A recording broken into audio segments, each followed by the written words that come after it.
Giipit sa akong asawa ang akong tabadidoy sa among sira. Human niya masakpan nga duna ko'y kerida. Usahay DJ Sam na atay mabuhat nga maling desisyon sa kinabuhi. Nagtuog gihapon ko nga dili manggod ta mga perpekto. Maong tanan na siguro deserve gyud og chances.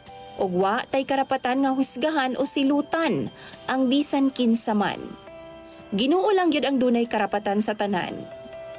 Itago na lang ko ninyo sa pangalang JB. 35 anyos ko ug taga dinhi lang sa Visayas.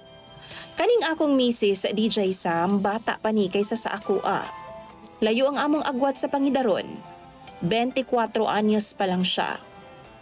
Duha ka tuig ang milabay, nagpakasal ming duha.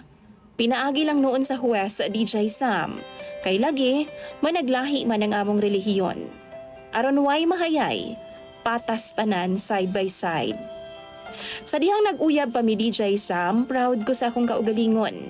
Nga wa gyud ko miagi nga nag-cheat ko sa iyaha. Upat lang man gud pod ka buwan ang among nga panag-uyab DJ Sam. Kay lagi, nasakpan man mi nga nagjugjug aas sa payag sa iyahang iyaan. Maong napugos na lang migminyo, nga wa pa sa oras. Pero dili man gud unta siya buntis sa DJ Sam. Maong wa gyud untay rason nga magdali-dali migminyo. Uban man gani diha, pila na kabuok anak, wa man gihapon sila magpakasal. Siguro natunong lang yun sa medyo konserbatibong pamilya. Maong gisabot na lang pod nako DJ Sam. Ug maayo na lang pod kay ning uyon lang ang ako mga ginikanan. Isa pa, in love sab ko sa akong asawa karon na DJ Sam. Maong wa ko magduda nga pakaslan siya. Bisan pa man, di pa mi ana kadugay nga magkarelasyon. Sa unang buwan nga panagminyo namong duha, bongga pa gyud kaayo ang tanan. Di gyud siya moangal DJ Sam kung mohangyo ko. Actually, di man gyud siya gabalibad sa akoa. Bisan pagkapoy siya sa mga trabahoon, go lang. Bisan na siya buhaton sa kusina, pagkamanguhit ko DJ Sam, sunod dayon na siya sa ako ang gusto. Mayo pud siya muda sa kama DJ Sam. Pero lagi, kay tao raman pud ko, diyang dunay higayon nga naay ani sa maisa among silingan DJ Sam. Na ako'y nakauban didto nga tawgon na lang nato siya sa pangalang Tara. Maguwang gud siya nako DJ Sam. Mananggiay pud siya didto ug dugay na gyud nako na siyang ginapantasyahan. Kay nagapataya man na siya glass to sa among lugar DJ Sam. Sexy kay na siya. Ulbo pa gyud kaayo ang iyang boobs nga maglakaw-lakaw sa among kalsada. Maong samtang namakpak mig mais, tapad man mig pundok DJ Sam, nagstorya-storya mi.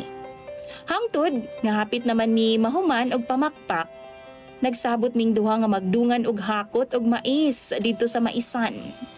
Timing pod nga akong asawa nilakaw kay nagwaga tubig imnunon. Naunsa bang pagkahitabua DJ Sam? Nakita man mig kalatian kilid sa maisan. Unya, mingaw-mingaw man kay namahuway kadali ang mga mananggiay.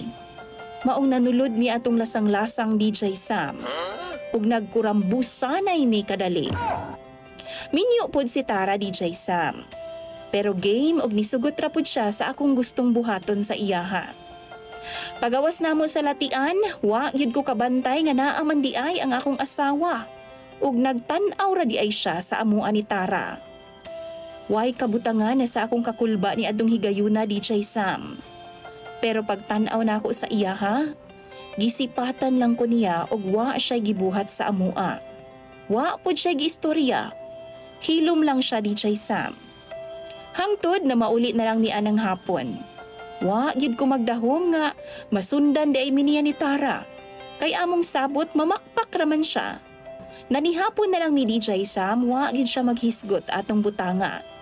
Pero wa ko niya gitinggan. Mga 3 ka adlaw pod. Maong gisuyo na ako siya taman DJ Sam og nadala ra pod nako siya. Nangayo kog sorry og nitando ra pod siya. Pagkagabi ana DJ Sam, pagbigyan na pod ko niya, maong paskan akong lipaya. Kaysa tinuod lang, mingaw na pod kaayo ko sa akong asawa.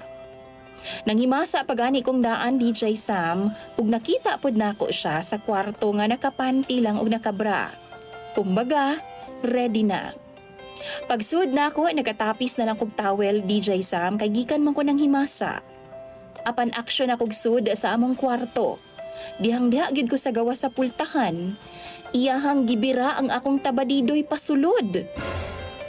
Kana bitawng mura siyag nagbira lang og alambre DJ Sam, nainat gud in tahon og taman. Sabay sarado sa pultahan ug maayong pagkaipit sa sira sa akong tabadidoy. Basta akong tingog lagi DJ Sam, mura gyud siguro baka nga padulong ihawon. Pero kay nagpuyo man mi sa layo-layo nga mga silingan DJ Sam, maong wa gyud naka-rescue nako. Perti kalata og naglagom gyud ang akong tabadidoy. Niadto ko sa hospital DJ Sam, apan pipila na kaadlaw. Namatay na gyud ay ang katunga sa akong kinataw. Na-damage daw og kinahanglan nga putlon. Kay kung dili daw, posible nga mahulog og cancer. Buwan pud kog inantos og kaangkaa nga maglakaw DJ Sam. Semana pud ko nga una nagpa-check up. Kay lagi nagtuuman ko nga maayo ra. Pero nilala na gid ay siya DJ Sam. Karon maayuhay na pero unsaon ko mani nga halos 1/4 na lang man ang nahibilin. Hinuon makaihi pa ko DJ Sam. Apan maulagi bisan sa entrance sa langit. Di na gid nimo abot pa. Usahay maghilak na lang ko DJ Sam ug magmahay. Kay nganong nabuhat man pud nako nga mag-cheat ko sa akong asawa. Pero usahay, mutukar gyud ang akong kalagot ngadto sa akong asawa. Apan sayod ko, nga pilabaya ka sundalo ang miyembro sa ilang pamilya.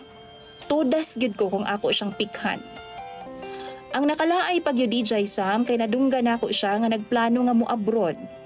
Maunang nahadlo ko tingalig di na kunya balikon pa. O gani ginaisip pud nako nga wa naman gyud siguro pud ko'y chance nga makakita paglain kay putol naman ning ako ah. Mura man gani nig bag-ong sibol nga bunga sa okra.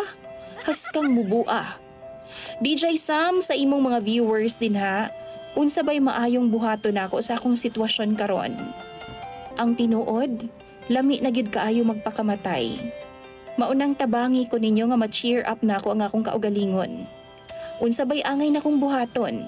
Tambagi ko ninyo sa comment section. Imong follower og sender, JB.